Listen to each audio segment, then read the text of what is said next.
Бүгүн Бакай Ата район Садыкан айыл аймагында бардык шарты менен үй бүлөлүк дарыгерлер тобунун жаңы имараты ачылды. Аталган имарат Садыкан айыл өкмөтүнүн мекемесинде жайгашкан. Буга чейин каралбай калып бош турган. Ал үчүн Кыргызстан айылдык ден соолук комитетинин каржылык колдоосу менен жалпы суммасы 1 миллион 200 миң сомго бүткөрүлдү. Садыкан үй бүлөлүк дарыгерлер тобунун ачылышына облус жетекчиси Марат Мураталиев катышып, андагы жасалган иштер менен таанышып чыкты.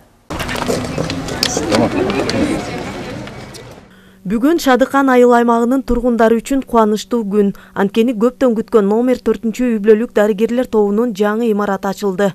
Ал үчүн Кыргызстандагы айылдык ден соолук комитети Швейцария аркылуу каржылап жалпы суммасы 1 миллион 200 миң сомго бүткөрүлдү. Анын 330 миң сомуна медициналык жабдыктар, ошондой эле айылдыктар ден соолуктарын чыңдап машыгуу үчүн атайын жабдыктар алынып келинген.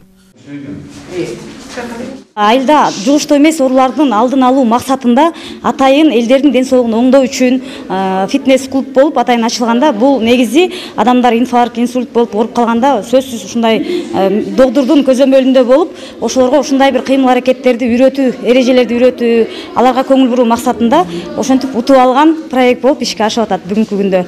Ал эми буга чейинки пандемия учурунда Садыкан айыл аймагындагы номер 4-үй бүлөлүк дарыгерлер тобунун кызматкерлери шарты жок имаратта иштеп келгендерин айтышты. Бүгүнкү бардык шарты менен ачылган жаңы мекемебиз биз үчүн жетишкендик. Мындай шартта иштеп каларыбызга кубанычтабыз дешет дарыгерлер. Азыр бул жакта баары жакшы болуп атат, заманбап.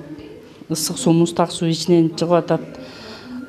Кудай буйруса дагы тумоо бушкагынан алыс кылсын, дагы иштейбиз деген үмүтүбүз бар. Салымын кошкон инсандардын баарына чоң рахмат. Мынайын дагы күчүбүз жетишинче элге кызмат кылып иштеп беребиз деген оюбуз бар.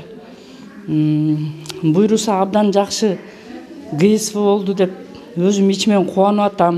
Аталган иш-чарага Кыргыз өкмөтүнүн Талас облусундагы ыйгар муктуу өкүлү Марат Мураталиев катышып, айыл тургундарына башкысы ден соолук каалап, жаңы ачылган үй бүлөлүк дарыгерлер тобунда бардык шарттар каралганын айтып, андагы фитнес борборго келип, спорт менен машыгып, ден соолукка өзгөчө көңүл бургула деген сөзүн билдирди. Сиздерде ФАП ачылып атат, КСВ ачылып атат, канча деген ФАПтарды салып атабыз, жардамдарды берип атабыз. Ар бир ФАП, КСВларга азыр мынакей жерби менен дагы сүйлөшүп атабыз, жана 44 миллиондон тышкары стиральная машина, душевая кабина, жанагы Аристон эмелердин баарын азыр сентябрдын аягына чейин койдуруп беребиз. Ал эми Кыргыз өкмөтүнүн Талас облусундагы ыйгар муктуу өкүлчүлүгү тарабынан 2 кычкылтек концентратору, ошондой эле антисептикалык каражаттар тапшырылды. Иш-чаранын соңунда пандемия учурунда элге кызмат көрсөткөн айылдык ден соолук комитетинин кызматкерлерине ардак грамоталар ыйгарылды. Айгерим Дүйшөбаева, Чыңгыз Бокошов, Бакай Ата району.